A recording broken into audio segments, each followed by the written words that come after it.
The trailer for the Lord of the Rings, The War of the Rohirrim just dropped. So the trailer actually, it looked beautiful. I actually don't mind the medium. I love the animated stories of The Hobbit and The Lord of the Rings. I like those visuals too, those interpretations, with the Hobbit being my favorite. I love the animated style on that.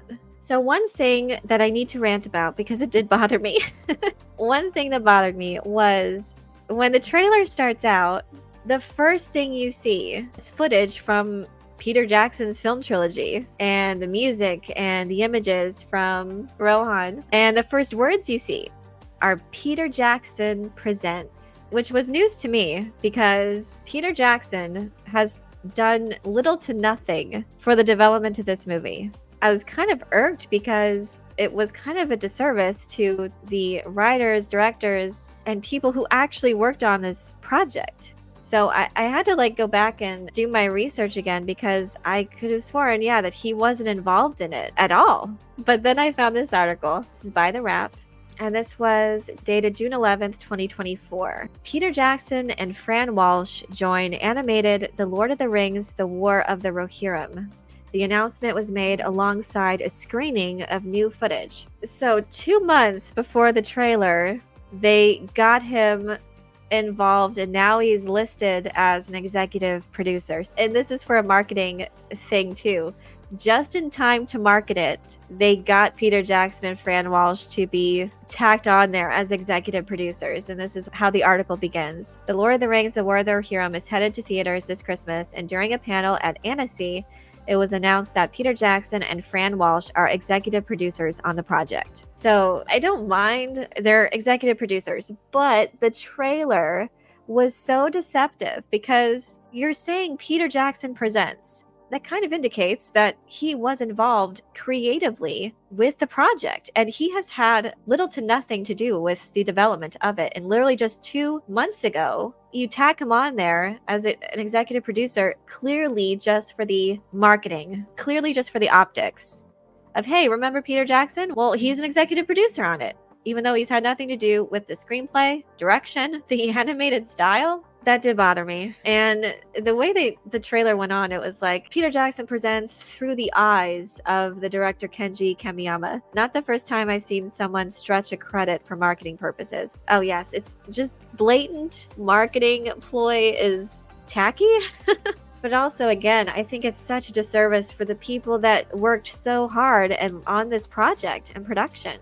I feel like the first names should have been the directors and writers. Peter Jackson rules, but you're right about what they did. It's all about marketing. Yeah, it's very deceptive. I also don't understand why they just assume that because you tack on Peter Jackson's name to the trailer, what does that do? Because while Peter Jackson created one of the best film trilogies of all time, it is the best. Are we kidding? He also was involved in the Hobbit trilogy, which by and large, yes, I like. But it does have its issues, and there's clearly some studio interference that was done. So I just don't like the blatant studio interference in the marketing. It's clear that's what they're doing, and I really feel like it's unfair to the writers and directors and actual visionaries involved in this project. But they wouldn't even answer Pete's calls when he wanted to be involved with Rings of Power. That's some straight, I don't know what was going on behind the scenes of that. They didn't answer his calls. They didn't want him to be involved, but clearly you want people to connect your show with those films. There were so many lines of dialogue, so many scenes, and direct designs, the same exact design for the Balrog. And yeah, clearly some Gandalf presenting characters and lines from him. So clearly they want you to think of those things. They want you to think of those movies. Oh, but he doesn't have anything to do with it. But remember those? Remember those films you love? This is kind of an imitation of that. Let's talk about the actual trailer. Apart from that, okay, I ranted enough about that. So there's been some controversy surrounding it because with the trailer in particular, apart from the Peter Jackson thing. So this is an article from The Hollywood Reporter. Brian Cox plays Mighty King in anime prequel Lord of the Rings, The War of the Rohirrim trailer. This article here kind of presents or summarizes the issue that a lot of people had. So the headline reads, Brian Cox plays Mighty King in anime prequel Lord of the Rings: The War of the Rohirrim.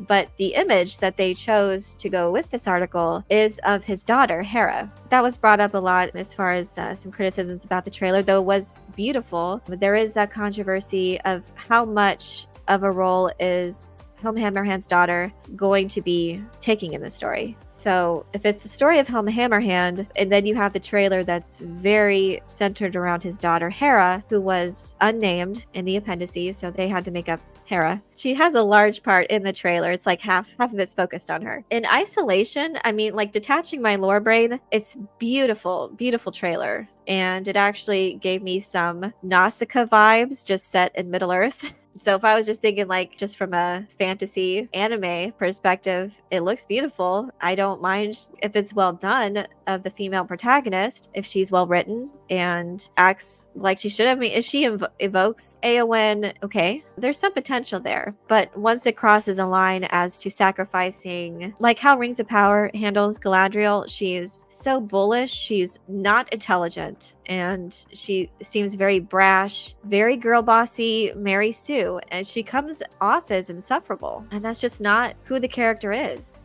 And so I think there's just this natural concern because of that, because of how the character of Galadriel has been treated. Is this just more of the same? I feel like I don't have the same concern. There's more qualified people at the helm of this particular production than there is at Rings of Power. The showrunners, J.D. Payne and Patrick McKay, didn't have any official writing credit to their name, let alone any experience running a show, period, before they got Rings of Power.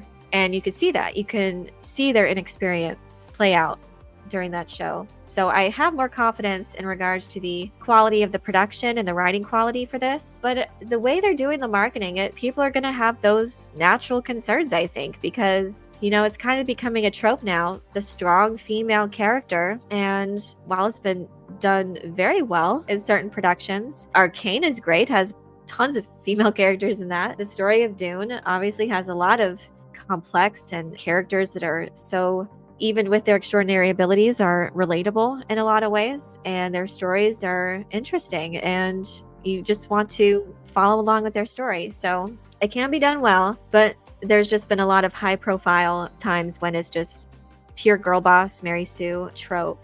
Give her a name, because she needs a name if we're going to choose this particular story to tell, and there is like certain events in regards to her hand in marriage that kind of spark everything in regards to this story. But like how far are you going to take that? Because I know a lot of people love this character of Helm Hammerhand and wanted this to be his story, like focused really on him.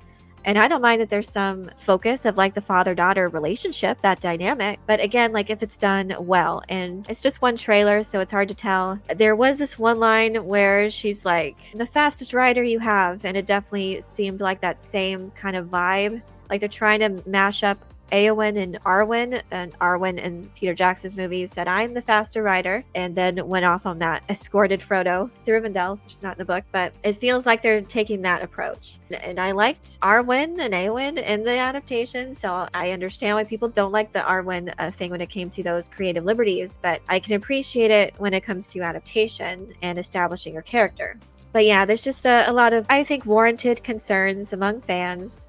But apart from that, it looks beautiful. I actually like the style. Some don't like the style. That's another thing. They don't connect anime with Middle Earth in this regard, but I do feel like this could have been done well in live action. But this is the medium that they went with, and I think there's potential there for more stories in this medium. I think for Dune, it'd be great if they did some anime. I think that'd be cool for like the Butlerian Jihad stories in an anime version.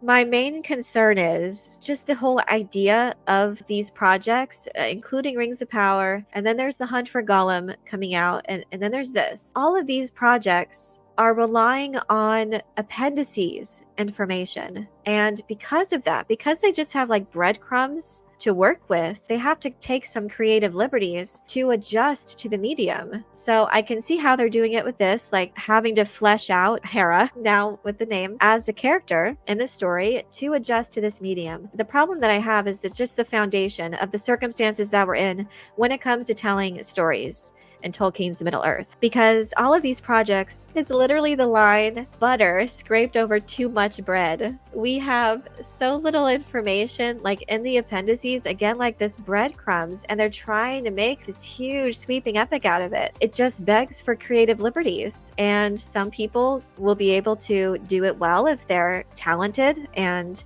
have a good story they're able to flesh out well, and that maintains the spirit of Tolkien's world. Like, there's stories that were really dense source material of what Tolkien wrote that are just being held onto by the Tolkien estate. Meanwhile, they're given all these creators and studios the appendices, and that's it. And you're having like a whole show based off of the First and Second Age with just the appendices information to do that with. That's my main problem with these productions. I mean, I just hope that they're well done. And also this issue with the hunt for Gollum too, which, I mean, I guess I like some of that idea. Yeah, I want more of these Middle-earth stories adapted. But for these little ones that are just trying to make something out of very little. And meanwhile, there's such dense source material just left on the table that's being left alone. And for the hunt for Gollum, it really just seems like they repurposed the failed Gollum game. It feels like that's what it is. Are we begging for more Gollum?